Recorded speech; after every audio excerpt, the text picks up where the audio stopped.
வணக்கம். இன்றைக்கி நம்ம தீபாவளி பலகாரத்தில் எள்ளடை எப்படி செய்கிறதுன்னு பார்க்கலாம். 2 கப்பு அரிசி மாவு போட்டிருக்கேன்.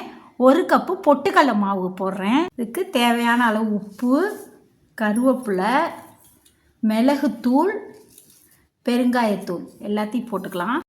கடலைப்பருப்பு ஊற வச்சுருக்கேன், அதை போட்டுக்கலாம். மிளகாத்தூள் 1/2 ஸ்பூன், சூடான எண்ணெய் 2 டேபிள் ஸ்பூன் ஊற்றிக்கலாம்.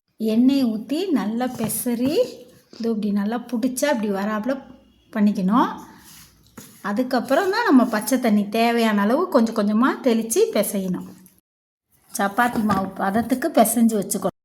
அதை பிளாஸ்டிக் பேப்பரில் எண்ணெய் தடவிக்கிட்டு 2 உருண்டை எடுத்து வச்சு எண்ணெயில் செஞ்சு அப்படி எடுத்து எண்ணெயில் போட்டு பொரிக்க வேண்டியதான்.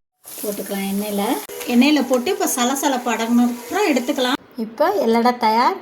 2 கப்பு மாவுக்கு எவ்வளோ எள்ளடை வந்திருக்குன்னு பாருங்கள். நல்ல பொறுப்பான எள்ளடை.